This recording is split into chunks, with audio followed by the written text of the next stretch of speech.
ન્યૂઝમાં આપનું સ્વાગત છે। અમદાવાદ શહેરના શાસ્ત્રી બ્રિજના રિપેરિંગની કામગીરી ગોકળ ગતિએ ચાલી રહી છે, ત્યારે અનેક ચર્ચાઓએ જોર પકડ્યું।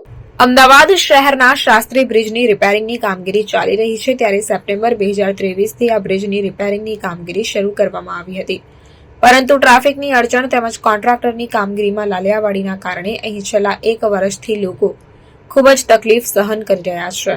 જે રીતે શાસ્ત્રી બ્રિજ પર અવરજવર માટે 2 લેન આવેલી છે, તેમાંથી 1 લેન પર છેલ્લા 1 વર્ષથી પેરાપીટની કામગીરી ચાલી રહી છે, તેને લઈને વેજલપુરના ધારાસભ્ય અમિત ઠાકરે રૂબરૂ અધિકારીઓને બોલાવીને જવાબ માંગ્યો, ત્યારે કાર્યપાલક ઇજનેરે પણ દિવાળી સુધીમાં બંને તરફના બ્રિજની કામગીરી પૂર્ણ થવાની મૌખિક જવાબદારી લીધી છે।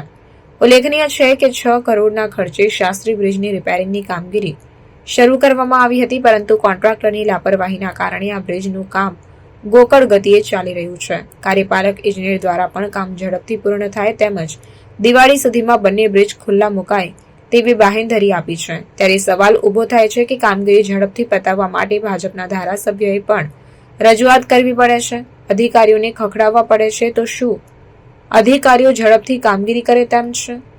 તેમજ જવાબદાર કોન્ટ્રાક્ટરો સામે કડક કાર્યવાહી કરવામાં આવે તો જ અધિકારીઓ સમયસર કામગીરી પૂર્ણ કરે તેવા અનેક સવાલો ચર્ચાઈ રહ્યા છે।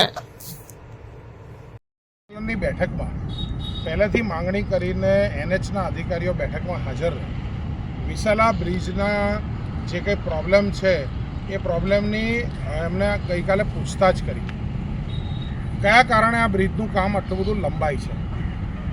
ફેબ્રુઆરીમાં આ બ્રિજ પતવો જોતો તો એમણે લિખિતમાં મને જે એમએલએ તરીકે પ્રશ્ન પૂછ્યો, એમાં એમણે જવાબ આપ્યો કે 31 ડિસેમ્બર 2024 સુધી સમય વધારીને આપ્યો છે, બીજા 6 મહિના પ્રજા આટલો ટ્રાફિક સહન કરી શકે એમ નથી। પ્રજા જે ભાષામાં લાગણી જો વ્યક્ત કરે એ જ ભાષામાં મેં ગઈકાલે એનએચના અધિકારીઓ સાથે વાત કરી। અમારા સાંસદ માનનીય અમિતભાઈ શાહ પણ આ વિષયને લઈને ખૂબ ચિંતિત છે, કારણ કે એમની પાસે પણ જનતામાંથી આ વાત પહોંચતી હોય છે।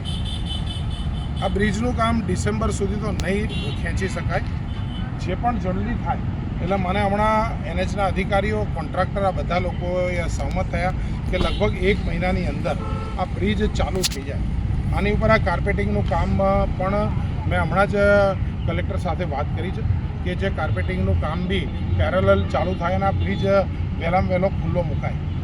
પહેલી બાજુનો જે બ્રિજ અત્યારે ચાલુ છે એના જોઈન્ટ્સ ઉપર બી કામ કરવાની જરૂર છે, એના બી પેરાફિટને બધા ઉપર કામ કરવાની આવશ્યકતા છે।